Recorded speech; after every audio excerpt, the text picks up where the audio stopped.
오늘 읽은 성경 본문 엄청 짧죠? 네, 엄청 짧은 이 말씀 안에 생명의 풍성함이 있습니다. 로마서는 바울이 3차 전도 여정을 마치고 고린도에서 약 3개월을 머물면서 기록한 서신입니다.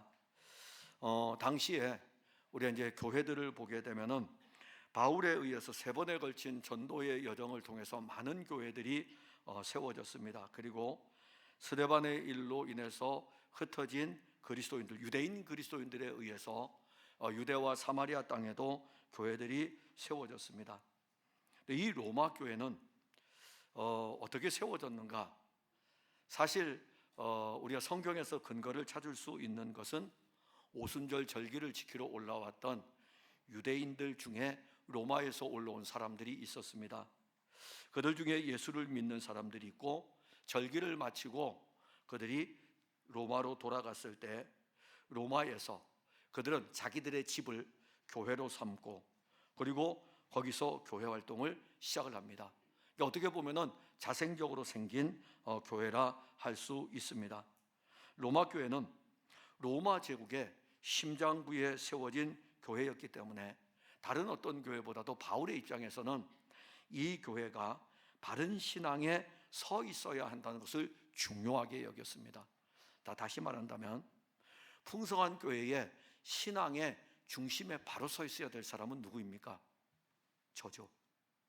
저예요. 목사인 제가 신앙의 중심에 바로 서 있어야 돼요. 그리고 풍성한 교회에 신앙의 중심에 바로 서 있어야 될 사람들이 누구이겠습니까? 장로, 안수집사, 권사들이겠죠. 왜냐하면 그것이 바로 교회의 가장 중요한 항존직, 교회가 있는 동안에는 항상 있어야 될 직임입니다. 다른 직임들은 바뀔 수도 있어요. 우리가 보면 요즘은 목장 운동을 하니까는 목자들이 일어날 수도 있고, 예전에 구역이 있을 때는 구역장들이 일어날 수도 있고, 이런 것들은 시대의 변화에 따라서 교회들이 그 어떤 활동을 펼쳐갈지에 대해서 직이 있기도 하고 없어지지만, 교회가 존재하는 이상 반드시 있어야 될 직임이 있어요. 그게 바로 목사와 장로, 안수집사. 그게 그만큼 중요하다는 것입니다. 중요한 거예요. 혹시 오늘 설교를 듣고 있는 우리 교회의 장로님들이나 안수집사님들이나 권사님들은 내가 이 풍성한 교회에 얼마나 중요한 자리에 있다는 것을 아셔야 됩니다. 로마 제국에서 가장 중요한 딱 도시는 로마입니다. 제국의 심장부예요. 이 심장부의 교회가 베드로에 의해서 세워진 것도 아니고 바울에 의해서 세워진 것도 아니고 그냥 오순절 절기를 지키러 왔던 유대인들 중에 예수를 믿는 사람들이 돌아가서 자기의 집을 교회로 삼고 예배를 드렸습니다. 여기에서 저기에서 여기에서. 이게 바로 로마 교회입니다. 그래서 바울은 계속 로마를 가고 싶어 하죠. 왜냐하면 제국의 심장부이기 때문에. 로마 교회는 유대인 중심의 교회였습니다. 왜냐하면 오순절 절기를 지켜러 오던 사람들이 대부분이 유대인이니까 유대인 중심의 교회였어요. 그러나 이제 이 유대인 중심의 교회가 이방인들에게도 복음을 전하면서 교회 안에, 로마 교회 안에는 유대인들도 들어오게 되고 이방인들도 들어오게 됩니다. 그러다가 AD 49년 오순절 성령이 강림하고 약 15년이 지난 뒤에 어떤 일이 벌어지냐면, 로마 제국의 글라우디우스 황제 때에, 우리 성경에도 나옵니다. 로마 제국의 글라우디우스 황제 때에 유대인 추방령을 내립니다. 로마 시에 있는 모든 유대인들을 추방시켜버려요. 왜 추방시키냐면은 유대인하고 그리스도인하고 이게 골칫거리인 거예요. 그래서 클라우디우스 황제가 로마 시에 있는 모든 유대인들을 추방시킵니다. 그때 추방당한 사람이 브리스길라와 아굴라예요. 추방령을 내리면 누구만 남아있겠습니까? 이방인들만 남아있죠. 그러니까 로마 교회 성도들 중에 유대인 그리스도인들은 다 추방당했어요. 이제 이방인 그리스도인들이 남아있습니다. 그러다가 클라우디우스 황제가 세상을 떠납니다. 그리고 클라우디우스 황제가 세상을 떠난 다음에 추방됐던 이 추방령은 이제 해제가 되고 유대인 그리스도인들이 로마로 다시 돌아옵니다. 자, 로마로 돌아오 보니까는 교회 공동체가 누가 중심이 되어 있습니까? 이방인이 중심이 되어 있는 것입니다. 이방인이 중심이 되어 있는데 이 이방인이 중심이 된 이 교회 안에 이제는 유대인 공동체, 유대인 그리스도인들이 추방됐다가 돌아와서 함께 또 신앙생활을 해나갑니다. 그러던 중에 이 유대인 그리스도인들이요, 자기들의 것을 주장하기 시작해요. 율법에 대해서, 할례에 대해서. 자, 율법과 할례의 문제가 그래서 로마서에 언급이 되는 것입니다. 우리는 율법을 받았는데, 우리는 할례를 받았는데, 우리는 아브라함의 자손인데 왜 그 이야기를 할까요? 교회 안에 누가 더 우월하냐? 이방인 그리스도인들이 남아 있어가지고 그 교회를 지키고 있었다가 저 추방당했던 유대인 그리스도인들이 들어와서 기득권 문제의 싸움이 붙기 시작하는 것입니다. 그래서 로마서 2장에 가게 되면 유대인들의 특권의 문제를 다룹니다. 로마서 4장에 가게 되면 아브라함이 받은 의가 행위로냐 믿음으로냐 이 문제를 다룹니다. 그리고 로마서 9장부터 11장까지는 이스라엘의 구원에 대한 문제를 다룹니다. 로마서 14장에 가게 되면 음식을 먹는 문제와 함께 절기에 대한 부분이 나옵니다. 이렇게 유대인에 대한 문제가 로마서에서 많이 언급이 됩니다. 그러면 이 유대인에 대한 문제가 왜 이렇게 많이 언급되냐면은 유대인 그리스도인들 때문에 로마 교회는 좀 문제가 있다는 것을 알게 됩니다. 바울이 로마 교회에 편지를 왜 쓰겠습니까? 유대인 그리스도인들을 쫓아내려고요? 그건 아닙니다. 바울은 이 로마 교회에 편지를 쓰면서 유대인 그리스도인하고 이방인 그리스도인들을 다시 복음으로 세우려고 하는 것입니다. 복음으로 다시 세우려는 거예요. 그래서 로마서의 주제가 오늘 1장 17절입니다. 로마서의 주제가 1장 17절이에요. 복음에는 하나님의 의가 나타나서 믿음으로 믿음에 이르게 하나니 기록된 바 오직 의는 믿음으로 말미암아 살리라 함과 같으니라. 바울에게 복음은 아주 중요합니다.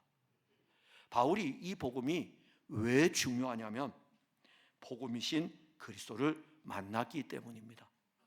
그리고 그리스도의 생명을 가지고 있습니다.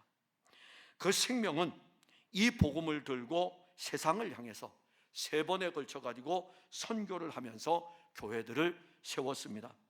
근데 바울은 이 3번의 선교에 그치지 않고 오히려 로마 교회에 이 편지를 쓰면서 로마 교회로부터 후원을 받아 가지고 저 스페인 땅까지, 지금은 우리가 비행기 타면 뭐 스페인 가고 그렇게 하지만 그때 당시에는요, 지금 바울이 어디에 사역했으면 바울의 사역의 여정이 투르키의 지역, 소아시아 지역, 그 다음에 2차 전도 때 조금 더 나갔던 것이 그리스 지역, 아가야 반도, 3차 전도 때는 소아시아 지역의 에베소, 여기서 넘어가려면 로마도 가야 되고 로마로 가서 더 넘어가야만이, 조금 더 나가야만이 스페인입니다. 그래서 바울은 로마로 가기를 원하는 것과 내가 로마로 가게 되면은 너희들이 나를 저 스페인까지, 서바나까지, 스페인까지 나를 좀 보내주면 좋겠다. 복음을 가지고 가고 싶은 거예요. 복음을 거기까지 전하고 싶었던 것입니다. 이렇게 복음을 받고 복음을 위해서 열정적으로 살았던 바울에게 복음이 무엇이냐? 오늘 교회를 다니는 성도들에게 복음이 무엇이냐? 정말 중요합니다. 여러분, 교회 그냥 다니셔서는 안 됩니다. 교회 그냥 다니셔서는 안 돼요. 교회 다녔다고 구원받는 게 아닙니다. 그러나 교회를 다녀야만이 구원받을 수 있는 말씀을 들을 수는 있습니다. 그래서 교회는 다녀야 돼요. 교회는 다녀야만이 구원받을 수 있는 그리스도의 말씀을 들을 수 있어요. 그런데 교회만 다닌다고 해서 구원받는 건 아닙니다. 그래서 오늘 설교에 복음이 중요합니다. 복음이 무엇이냐? 복음의 내용이 중요해요. 그 복음이 어떤 일을 일으키는지, 그것을 오늘 우리가 1장 17절을 통해서 살펴볼 것입니다. 아주 짧은 구절입니다. 그런데 이 짧은 구절 안에 놀라운 은혜가 담겨져 있고, 이 짧은 구절로 구원받은 성도가 마르틴 루터입니다. 종교개혁자 마르틴 루터가 이 짧은 구절 하나를 가지고 구원을 받은 것입니다. 그래서 우리가 오늘 이 말씀을 이제 보는데, 복음이 뭐냐? 그거 먼저 우리가 짚어야 됩니다. 17절에 보면 복음에는 이렇게 나와요. 복음에는 하나님의 의가 나타나서, 바울이 로마서를 기록하면서 간단하게 인사를 먼저 합니다. 항상 바울의 편지의 특징입니다. 인사를 먼저 해요. 하나님의 은혜와 평강에 대한 것들을 가지고 먼저 교회들에게 인사를 합니다. 그리고 난 다음에 로마서에서는 제일 먼저 언급했던 것이 뭐냐면은 복음이 뭐냐 이거예요. 복음이 무엇이냐? 로마서 1장 2절 3절 4절에 보면 이 복음은 하나님이 선지자들을 통하여 그의 아들에 관하여 성경에 미리 약속하신 것이라. 그의 아들에 관하여 말하면 육신으로는 다윗의 혈통에서 나셨고, 여기 성결의 영이라 그랬는데 이거는 성령이에요. 영이에요. 성령으로는, 성결의 영으로는 죽은 자들 가운데서 부활하사 능력으로 하나님의 아들로 선포되셨으니 곧 우리 주 예수 그리스도시니라. 복음은 우리 주 예수 그리스도시니라. 예수 그리스도는 육신으로는 다윗의 혈통에서 나셨습니다. 마태복음 1장 1절에 보면 아브라함과 다윗의 자손 예수 그리스도의 계보라. 마태복음 1장 20절 21절에 이 일을 생각할 때에 주의 사자가 현몽하여 이르되 다윗의 자손 요셉아, 내 아내 마리아 데려오기를 무서워하지 말라. 그에게 잉태된 자는 성령으로 된 것이라. 아들을 낳으리니 이름을 예수라 하라. 마리아의 몸에 하나님이 약속하신 대로 독생하신 아들이 성령으로 잉태되게 하셨고, 알려줍니다. 아이가 잉태했는데 이 아이는 성령으로 된 것인데 아이를 낳으면 이름을 예수라 하라. 자기 백성을 그들의 죄에서 구원할 자가 나실 것에 대해서 말씀하셨습니다. 예수 그리스도는 하나님의 아들입니다. 아버지 품속에 있는, 요한은요 아버지 품속에 있는 독생하신 아들이다. 하나님과 같다는 것이죠. 육신을 입으신 하나님의 아들 그리스도는 다윗의 혈통을 통해서 성령으로 한 여인의 몸에 잉태되었습니다. 그렇게 하나님의 아들이 육신을 입으신 것입니다. 하나님의 아들이 어떻게 육신을 입고 오는가? 하나님의 아들이 성령으로, 하나님의 아들이 한 여인에게 잉태가 된 것이죠. 그리고 이 예수 그리스도는 육신을 입고 33년을 살았습니다. 사람들이 다 봤어요. 33년을 사는 이 예수, 마구간에서 태어난 예수, 애굽으로 아버지와 함께 애굽으로 피난 가는 예수, 헤롯이 죽었다는 이야기를 듣고 갈릴리 땅으로 다시 와서 사는 예수, 그렇게 33년을 살았습니다. 그 예수께서 십자가에 달려 죽었습니다. 그리고 이 십자가에 달려 죽은 이 예수가 사흘 만에 살아났습니다. 예수님의 십자가와 부활은 예수님이 하나님의 아들인 것을 증거하는 하나님의 능력입니다. 성령은 예수의 십자가의 죽으심과 부활의 능력을 선포하도록 하였습니다. 그러니까 복음이 누구냐라고 했을 때 교회의 가장 기쁜 소식은 예수 그리스도입니다. 그럼 복음이 왜 필요합니까? 이제 이거 해요. 복음을 안다면 그럼 복음이 왜 필요합니까? 하나님은 독생하신 아버지 품속에 있는, 자기와 같은 아버지 품속에 있는 독생하신 아들을 왜 육신의 모양으로 이 세상에 보내셨는가? 복음이 왜 필요한가? 바울이 로마 교회에 편지를 보내면서 복음에 대해서 먼저 이렇게 쓰고 있는 목적이 무엇입니까?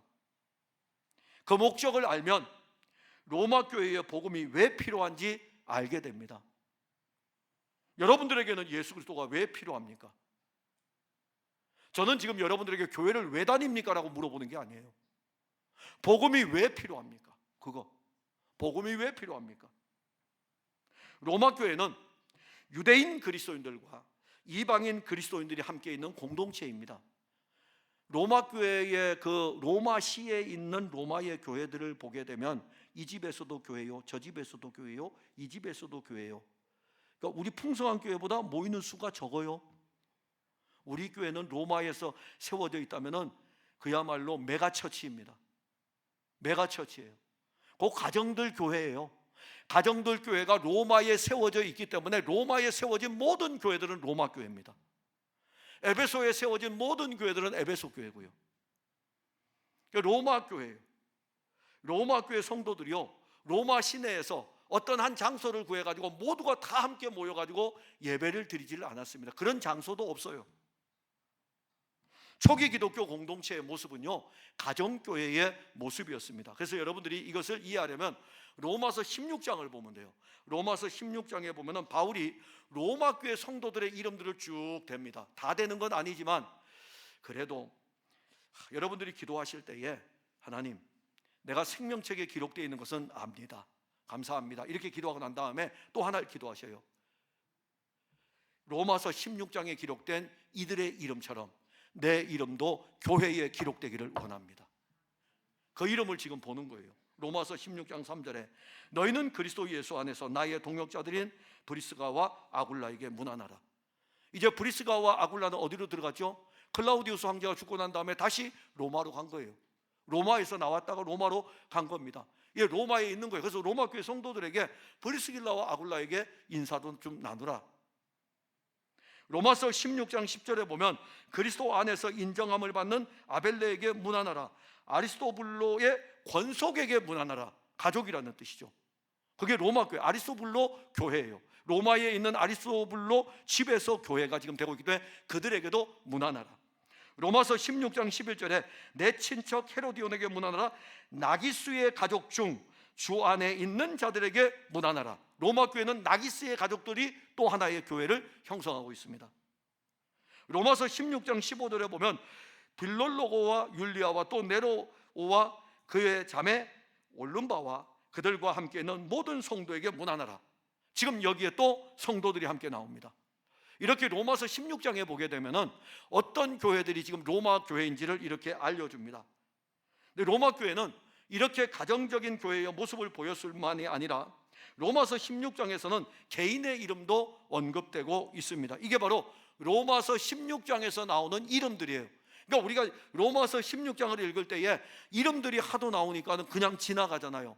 그런데 은혜를 입고 여러분들이 오늘 설교를 듣고 나서 앞으로 로마서를 읽을 때는 로마서 16장을 읽을 때 이들에게 문안하라, 이들에게 문안하라가 얼마나 아름다운 단어인지를 알게 되는 것입니다. 생명의 공동체의 단어가 이들에게 문안하라는 것입니다. 이렇게 로마 교회 성도들은 각 가정에서 예배를 드리는 그리스도의 공동체였습니다. 로마서 16장에 나오는 로마 교회의 가정들과 그리고 성도들은 바울이 그리스도의 복음을 위해서 편지를 쓸 때에 특별히 문안할 정도로 생명의 깊은 관계를 가지고 있습니다. 혹시 여러분들은 그런 적 있습니까? 예를 들어서 어디 이제 선교를 다녀왔으면은 특별히 어떤 관계가 있으면 그러잖아요. 이렇게 이야기를 하거든요. 예를 들어서 우리 교회가 단기 선교를 다녀온 데가 몽골이 있고 인도네시아가 있고 그리고 저 백두산 쪽에도 다녀오고 그랬습니다.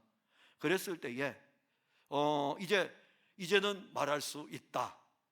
백두산을 갔을 때에 백두산 그 지역에서 이 선교사의 신분을 감추고 사역을 했던 우리 서성호 선교사님이 있어요.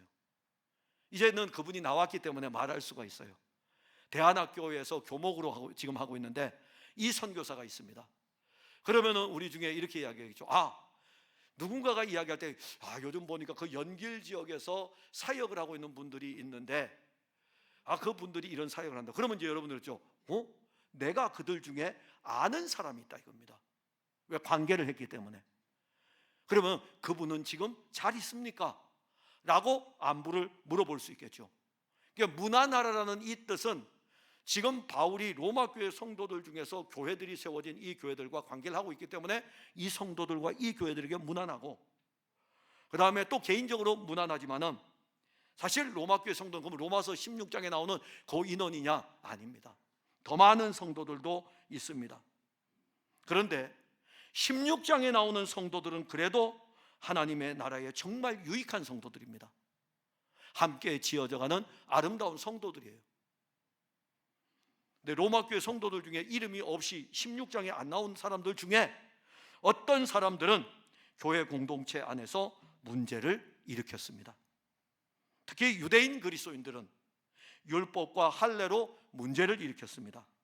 그들은 자기들이 아브라함의 자손이라는 영적인 자부심이 대단하였습니다. 그러니까 이 아브라함의 자손이라고 하는 유대인 그리스도인들이 곳곳에 있으면서 한 몸의 교회를 세워가는데 모든 교회들마다 다 어려워요. 빌립보 교회 어렵죠. 에베소 교회 어렵죠. 골로새 교회 어렵죠. 사도행전에 나오는 고린도전서에 나오는 고린도 교회 어렵죠. 로마 교회 어렵죠. 도대체 이 유대인 그리스도인들이 뭐냐 이겁니다. 먼저 믿는 자들이에요. 오늘날 먼저 믿는 자들이 너무너무 힘든 거예요. 먼저 믿는 자들, 그들로 인해 가지고 교회들마다 정말 어려운 일들을 많이 당합니다. 그래서 이 로마 교회도 이 유대인 그리스도인들 때문에 함께 지어져 가는 일이 어려웠던 것입니다. 바울은 이 로마서를 쓰면서 로마서의 또 다른 핵심이라고 할 수 있는 앞에 로마서의 주제가 1장 17절 복음에는 하나님의 의가 나타나서 믿음으로 믿음에 이르게 하나니 오직 의는 믿음으로 말미암아 살리라. 이 로마서의 주제 말고 또 하나를 펼쳐가는데 그게 뭐냐면 유대인도 죄인이고 이방인도 죄인이다. 유대인도 죄인이고 이방인도 죄인임을 알려줍니다. 로마서 3장 23절에 모든 사람이 죄를 범하였음에 하나님의 영광에 이르지 못하더니, 로마서 5장 12절에 그러므로 한 사람으로 말미암아 죄가 세상에 들어오고 죄로 말미암아 사망이 들어왔나니 이와 같이 모든 사람이 죄를 지었으므로 사망이 모든 사람에게 이르렀느니라.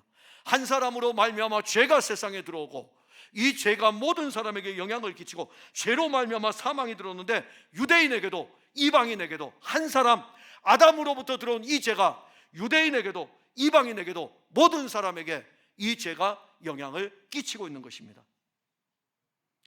복음이 필요한 이유가 뭡니까? 죄인이기 때문입니다. 죄인이기 때문이에요. 신앙생활 잘하고 있기 때문에 복음이 필요한 게 아니라 죄인이기 때문에 예수님이 필요한 것입니다. 죄인이기 때문에. 아담으로부터 출생한 모든 사람은 죄인이라고요. 그 죄로 인해서 사망이 들어왔습니다. 복음이 없으면 죄 문제를 해결할 수 없습니다. 복음이 없으면 사망에서 건짐을 받을 수 없습니다.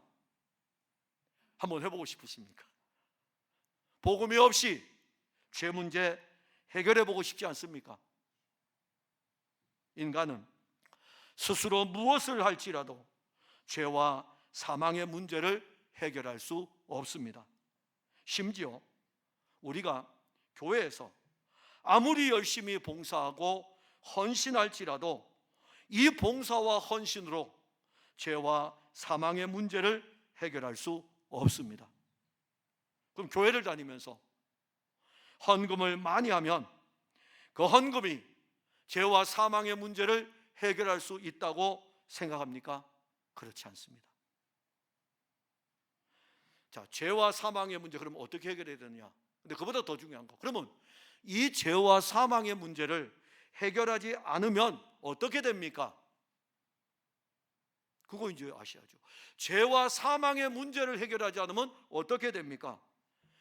이 육신의 장막을 벗은 후에 육신의 사망만이 있는 것이 아니라 영원한 사망이 기다리고 있습니다.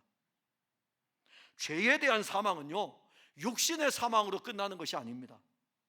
육신의 사망 후에는 영원히 꺼지지 않는 둘째 사망이 기다리고 있습니다. 죄로 인한 하나님의 진노, 이 죄에 대한 하나님의 진노가 어떠하다고 생각하십니까? 다른 거 필요 없어요. 누가 십자가에 못 박혔습니까? 하나님의 아들이 못 박혔다고요. 하나님의 아들이 십자가에 못 박혔어요. 하나님의 아들이 십자가에 못 박혔는데 우리가 죄 문제를 해결하지 않으면 우리에 대해서는 하나님 어떻게 하시겠습니까?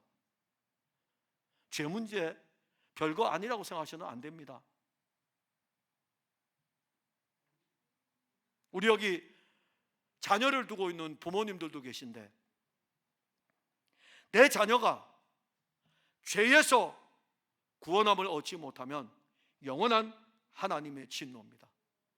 여기 부모님을 두고 계신 분들이 계실 텐데, 내 부모가 이 죄 문제를 해결하지 못하면 영원한 하나님의 진노입니다. 혹 여러분들 중에 장례를 치르면서 부모님이 돌아가셨을 때, 목사님, 그래도 우리 부모님 이 땅에 살 때에 참 착하게 살았는데 천국 갔겠죠. 굉장히 힘든 말 저한테 하지 마시기 바랍니다. 죄는 내가 착한 일 한다고 해결되는 문제가 아닙니다. 죄로 인하여 하나님의 진노에서 구원을 받기 위해서는 복음이 필요합니다. 복음이 필요해요. 복음이신 그리스도가 아니면 누구도 죄의 문제를 해결할 수가 없습니다. 사람들은 지금도 죄에 대한 하나님의 영원한 진노를 알지 못하고 있습니다. 심지어 교회를 다니는 사람들조차도 죄에 대한 하나님의 진노에 대해서, 그것이 얼마나 무겁고 얼마나 무섭고 얼마나 두려운지 알지 못하며 다니고 있습니다. 그래서 이들은요, 복음을 들을 때에 복음에 대해서 대항합니다. 복음을 싸구려로 여겨요. 복음이 왜 싸구려입니까? 하나님의 아들이 십자가에서 죽는 것이 왜 싸구려입니까? 여러분들은 얼마나 가치가 있다고? 여러분들에게 그런 일이 일어나지 않아야 되겠지만은, 혹시 여러분들이 어디를 다치거나, 또 우리는 우리 앞에서 그런 일들을 떠나서 떠난 분들도 있잖아요. 그러면 사망보험금이 얼마 나옵니까? 하나님의 아들의 값이 얼마인지 아십니까? 예수님 딱 한 번 알려주었어요. 1만 달란트. 1만 달란트. 이해가 안 되죠. 뭐. 금 2.78kg. 한 돈이 3. 몇 g이라면서요. 저는 지금 키로를 이야기했다고요. 달란트에 대해서. 상상이 나겠습니까? 이게 한 달란트도 아니고 1만 달란트예요. 하나님의 아들에 대한 가격은 매길 수 없는 가격인데, 그 하나님의 아들이 죄의 문제 때문에, 우리의 죄의 문제 때문에 십자가에 달리는 거예요. 하찮은 거 아닙니다. 죄에서 구원을 얻어야 될 우리에게는요, 이 복음이 반드시 필요합니다. 예수 그리스도의 이 복음 외에는 우리를 죄와 사망에서 건져낼 자가 아무도 없습니다. 그러면 오늘 성경은 이렇게 이야기합니다. 복음에는 하나님의 의가 나타나서 믿음으로 믿음에 이르게 한다. 여기 복음에는 하나님의 의가 나타났다 그랬습니다. 나타났다는 것은요, 드러났다는 것입니다. 감추어져 있던 것들이 드러난 거예요. 계시입니다. 나타나신 거예요. 그런데 그 계시는, 이 본문의 내용을 보게 되면 이 계시는 단회적으로 나타난 것이 아니고 지금도 계속해서 나타나고 있는 것입니다. 그러니까 십자가, 하나님의 아들 예수 그리스도는 2000년 전에 나타나고 끝난 것이 아니라 이제는 그분의 영을 주어가지고 오늘 이 시간에도 우리에게 이 말씀을 통해서 그분은 또 나타나고 있는 것입니다. 복음이신 그리스도는 하나님의 의입니다. 하나님의 의가 그리스도를 통해서 계속 드러납니다. 지금까지 유대인들은, 이 편지를 쓸 때에 유대인들은 자기들이 율법을 지켜서 하나님의 의에 이르려고 하였습니다. 그들은 하나님의 의에 이르려고 예배를 드렸습니다. 그들은 하나님의 의에 이르려고 율법을 지키려고 노력하였습니다. 그들은 하나님의 의에 이르려고 경건 생활을 하였습니다. 그들은 하나님의 의에 이르려고 기도 생활을 했어요. 하나님의 의에 이르려고 다른 사람을 도와주는 구제하는 일을 했습니다. 이것이 유대인만의 문제입니까? 오늘 우리들의 문제는 아닙니까? 교회 역사에도 자기들의 공로로 의에 이르려고 한 사람들이 한두 사람이 아닙니다. 그러면 하나님의 의라 그랬는데 의가 무엇입니까? 성경을 읽을 때에 제일 여러분들이 자 여기 잘 보셔야 돼요. 잘 보셔야 돼요. 의가 무엇인지 알아야 돼요. 다른 건 몰라도 되는데 의를 알아야 돼요. 의가 무엇입니까? 거룩이 무엇입니까? 사랑이 무엇입니까? 인자가 무엇입니까? 이런 단어 되게 어려운 거예요. 그래서 오늘은 설교가 의이기 때문에 의가 무엇입니까? 의는요, 하나님이 요구하시는 기준에 완전히 합당한 상태입니다. 하나님이 요구하시는 기준. 하나님이 요구하시는 기준이 뭘까요? 우리로서는 도달할 수 없는 요구예요. 하나님이 요구하시는 기준. 의는요, 하나님이 요구하시는 기준에 도달해야 되면 하나님이 옳다고 인정하는 것입니다. 이게 의예요. 자, 그러면 이제 여러분들이 성경을 읽을 때에 의라고 했을 때에 이 의는 하나님이 요구하시는 기준이고, 그리고 이 요구하시는 기준에 도달하게 되면 하나님이 옳다고 인정을 하기 때문에 이것이 의입니다. 자, 그러면 여기서 이제 우리가 던지는 숙제, 죄인은 누구도 하나님 앞에서 옳다고 인정을 받을 수 없습니다. 하나님은 거룩한 분이시고 의이시기 때문에 하나님이 요구하는 이 요구의 수준까지 도달하지 못합니다. 혹 여러분들이 생각할 때에 학교에서 시험을 볼 때는, 학교에서 선생님이 출제를 했을 때는 100점을 맞으면 얼마나 좋겠어요, 그죠? 100점. 그러면 그 선생님의 요구에 왔다 이겁니다. 나머지는 90점. 야, 조금 그래도 다가왔어. 나머 80점. 아, 그래도 잘했어. 70점. 60점. 이게 뭐야? 30점. 얘는 뭐 했어? 그래도 점수는 나가요. 그래도 점수는 나갑니다. 하나님의 의는요, 요 100의 요구에 이르지 못하면 다 빵점입니다. 그거 아셔야 돼요. 100에 이르지 못하면 다 빵점이에요. 하나님이요, 나는 그러면 10시간을 기도하는데 하나님의 요구에 이르지 못하는 기도는 빵점입니다. 1시간도 기도 안 한 거예요. 기도 안 해야 되겠는데 기도 안 하면 그것도 기도 안 하니까 빵점이고요. 늘 우리는 우리 생각대로 하는 거예요. 그러니 누가 하나님의 의에 이룰 수 있겠습니까? 그래서 죄인은 하나님의 의에 이룰 수 없습니다. 누구도 죄인은 하나님 앞에서 옳다고 인정을 받을 수 없습니다.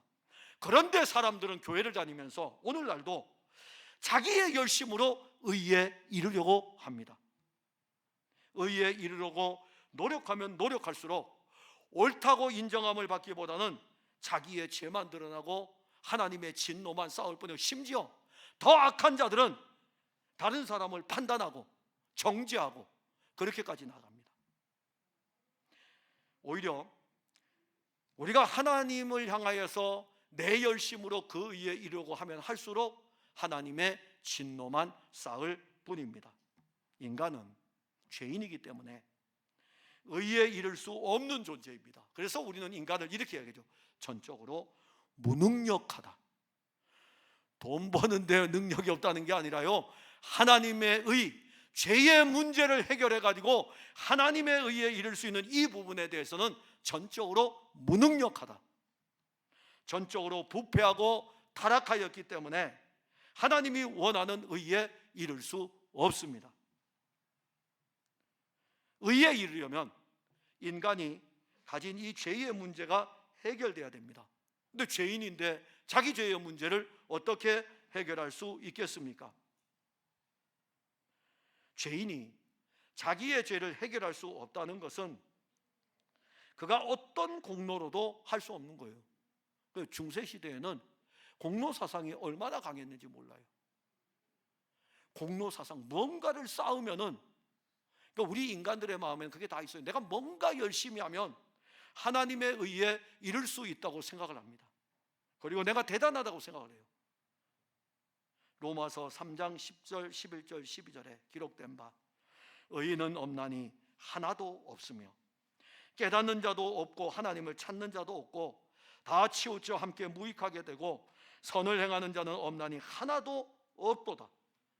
모든 사람이 죄인인데 누가 그러면 하나님의 의에 이를 수 있겠습니까? 로마서 8장 3절에 율법이 육신으로 말미암아 연약하여 할 수 없는 그것을 하나님은 하시나니, 하나님은 하신다 이겁니다. 하나님 어떻게 하시느냐? 죄로 말미암아 자기 아들을 죄 있는 육신의 모양으로 보내어 육신의 죄를 정하셨다. 깨끗하게 하셨다.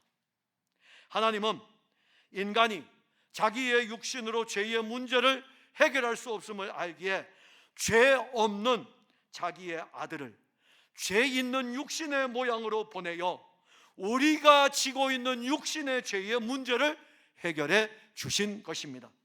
하나님이 그의 아들을 육신으로 보내신 것은 육신을 입으신 하나님의 아들 예수, 그분이 바로 성령으로 말미암아 잉태되어 베들레헴 마구간에 탄생하셨을 때에 하나님의 의가 나타나신 것이고, 하나님의 의가 33년을 사신 것이고, 하나님의 의가 십자가에 달린 것입니다. 사람으로는 할 수 없는 그것을 하나님은 자기의 아들을 통해서 죄의 문제를 해결하였습니다. 이것이 하나님의 의입니다. 하나님의 의는 이제 숨겨진 것이 아니라 육신을 입고 나타나시고, 육신을 입으신 하나님의 의가 십자가에서 하나님의 의인데, 죄와 상관없는데 이 십자가에서 죄인의 한 사람으로 죽임을 당합니다.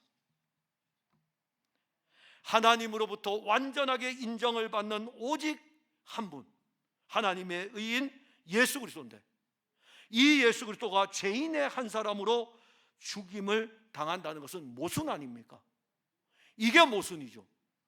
어떻게 하나님의 의, 죄와 상관없는 이분이 십자가에 달려 죽으십니까?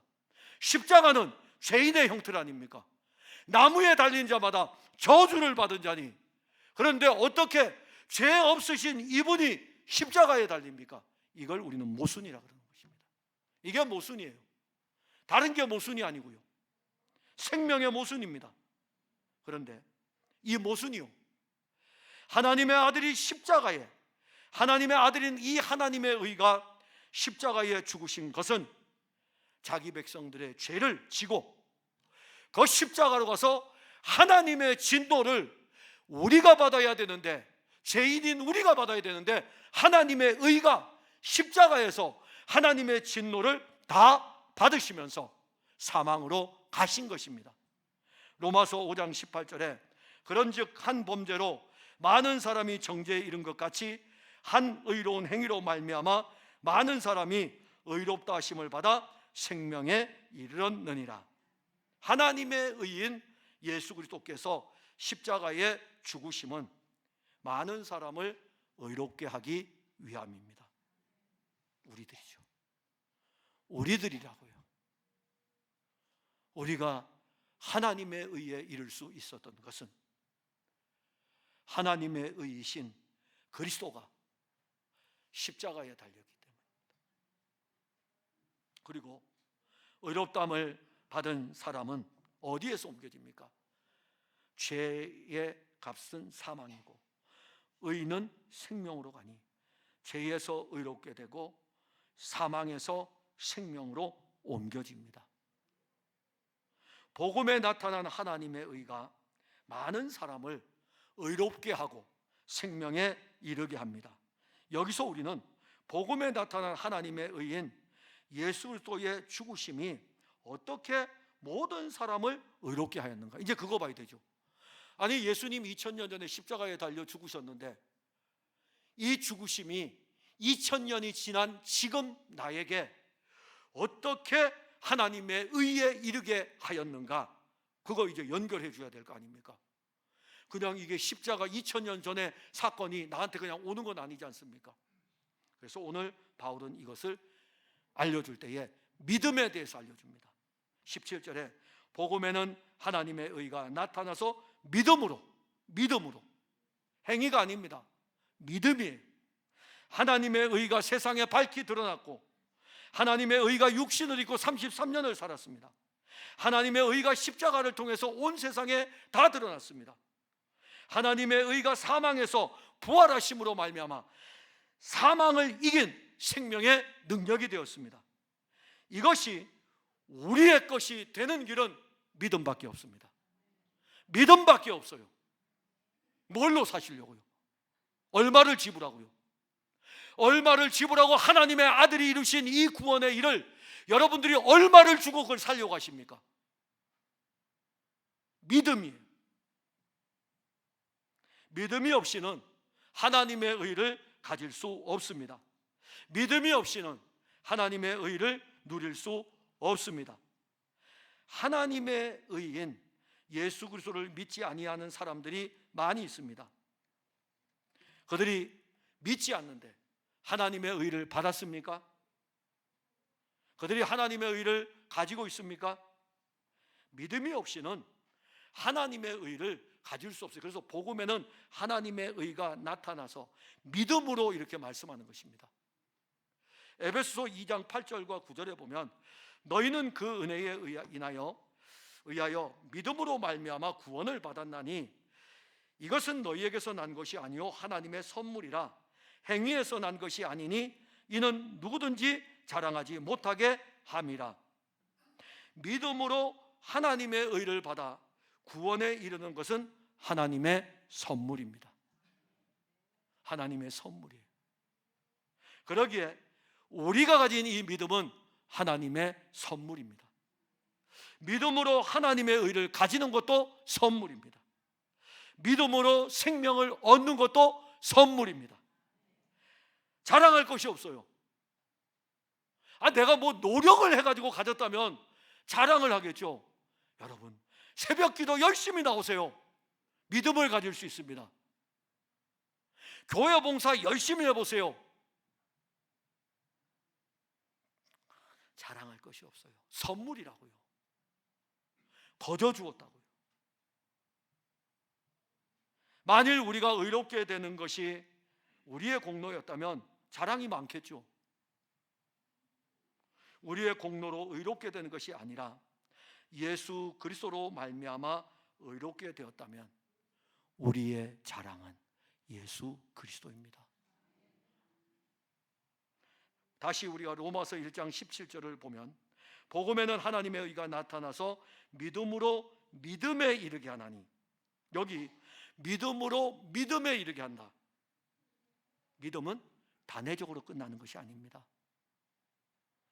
내가 10년 전에 예수를 믿었기 때문에 끝나는 것이 아니고 이 믿음은 10년 전의 믿음이 오늘의 우리의 믿음이고 오늘의 우리의 믿음은 이 육신의 장막을 벗을 때까지의 믿음입니다.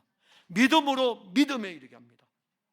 그러면 하나님이 주신 이 선물에 믿음에서 믿음으로 믿음에 이르게 한다는 것은 무엇입니까? 믿음으로 의롭게 되고 이 믿음으로 나아가는 삶으로 나아가니까 성화의 삶입니다. 의롭게 되는 것도 믿음으로 말미암은 것이고 우리가 그리스도를 닮아가는 성화의 삶도 믿음이 거기에 결합이 되어져 있습니다. 믿음으로 살아가는 생명의 삶, 이것은 믿음이 이끌어가는 삶입니다. 하나님은 우리에게 이 믿음을 선물로 주어가지고 이 믿음으로 의롭게 되었을 뿐만이 아니라 믿음으로 새로운 삶을 살아가게 합니다. 믿음으로 살아가는 삶은 그리스도의 생명이 우리 안에 믿음으로 말미암아 의롭게 되고 그 의에서 생명으로, 이제 사망에서 생명으로 의롭게 될 뿐만이 아니라 생명으로 옮겨졌으니 이 생명을 가진 이 삶이 믿음으로 말미암아 살아가는 삶이기 때문에 그 삶을 성화라 그러는 것입니다. 믿음으로 살아가는 삶은 더 이상 육신을 따라 살아가지 않습니다. 그러니까 오늘날 교회 생활하면서 자꾸 육신을 따라 신앙생활하는 사람은 믿음이 좋은 사람이 아니라 믿음이 저기 있는 사람이에요. 믿음이 있으면서도 육신을 따라 살아가는 사람들이 있어요. 아직은 믿음으로 믿음에 이르는 여기에까지 나가지를 못하고 교회를 30년을 다녀도 어린아이같이 저 밑에 있는 것입니다. 믿음으로 살아가는 삶은 육신을 따라 살지 않습니다. 우리가 육신으로 살았던 삶은 이미 십자가에서 종결이 되었습니다.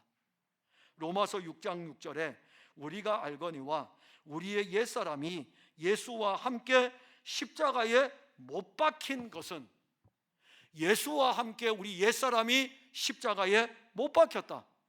이것은 죄의 몸이 죽어 다시는 우리가 죄에게 종노릇하지 아니하려 함이니, 예수 그리스도는 십자가로 우리의 옛사람을 우리도 데려가 가지고 십자가에서 종결시켜 버렸어요. 예수 그리스도는 사망의 권세를 깨뜨리고 부활하심으로 부활의 생명을 우리에게 주어 그 생명으로 살게 합니다.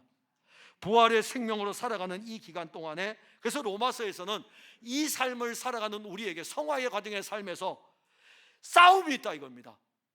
의의 병기로 우리가 들여지기도 하고 불의의 병기로 들여지기도 하는 이 영적인 싸움이 일어나고 있다.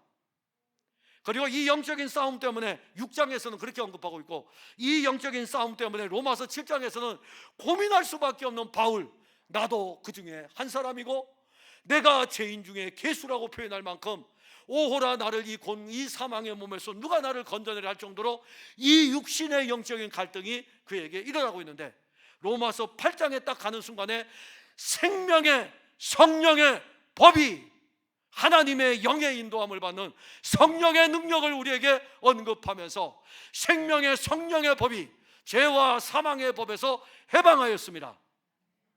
영적 싸움 일어납니다. 이 싸움에서 지기도 하고 이기기도 합니다. 걱정하지 마셔요. 이 싸움에서 지면 의에 못 이루고 이 싸움에서 이기면 의에 이른다면 우리가 걱정해야 되지만, 이미 그리스도의 십자가로 말미암아 우리는 이긴 자들이라고요. 우리는 승리한 자들이에요. 싸움에서 육신으로 인하여 가지고 넘어질 때도 있지만은 우리는 그리스도로 말미암아 이긴 자들입니다. 이것이 믿음으로 믿음에 이르는 삶입니다. 부활 생명을 가진 그리스도인은 이 부활 신앙을 가지고, 생명의 신앙을 가지고 이 땅에서 믿음 생활합니다. 그래서 우리가 오늘날도 믿음 생활하는 거예요.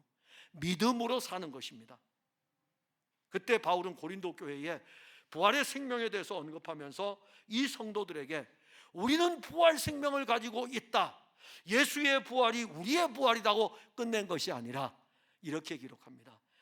그러므로 내 사랑하는 형제들아, 견고하며 흔들리지 말고 항상 주의 일에 더욱 힘쓰는 자들이 되라.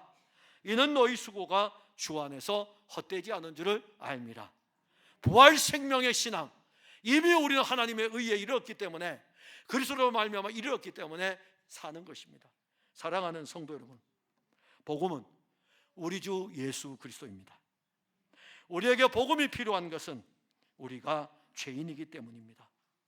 그 어떤 것도 우리를 죄에서 구원하여 줄 수 없습니다. 복음에는 하나님의 의가 나타났습니다. 예수님이 하나님의 의입니다. 그 의가 죄인과 같이 되어 십자가에서 죽었습니다. 부활하심으로 그 생명을 우리에게 주었습니다. 이제 우리는 하나님의 선물인 믿음으로 말미암아 하나님의 의를 받았습니다. 믿음으로 하나님의 의를 받은 우리들은 이 믿음에 멈추지 않고 믿음으로 믿음에 이르는 이 삶을 살아갑니다. 그 삶이 생명의 삶입니다. 우리 안에 그리스도가 사시는 삶입니다. 이 삶이 성화의 삶입니다. 우리가 가진 이 믿음으로 의롭게 되고, 우리가 가진 이 믿음이 성화에 이르게 하는 능력 있는 믿음이다. 이 믿음은 우리를 지금부터 영원까지 이끌어 갈 것입니다. 이것이 우리에게 주어진 생명의 복음입니다. 기도하겠습니다. 하나님, 은혜를 감사합니다. 오늘 우리는 복음이 이끌어가는, 하나님의 의인 그리스도가 이끌어가는 이 삶에 대해서 보았습니다. 복음에는 하나님의 의가 나타나서 믿음으로 믿음에 이르게 하나니, 기록된 바 오직 의인은 믿음으로 말미암아 살리라. 이 말씀이 오늘 사랑하는 성도들에게 주의 영으로 말미암아 이루어지게 하심을 감사합니다. 이제 하나님의 의에 이른 이들이 자기를 자랑하는 것이 아니고 그리스도를 자랑하며 믿음으로 나아가는, 믿음으로 믿음에 나아가는 이 신앙의 걸음, 생명의 걸음, 성화의 걸음, 그 삶이 그리스도의 이 십자가와 부활의 능력을 통하여서 나타나게 하옵소서. 예수님 이름으로 기도하옵나이다. 아멘.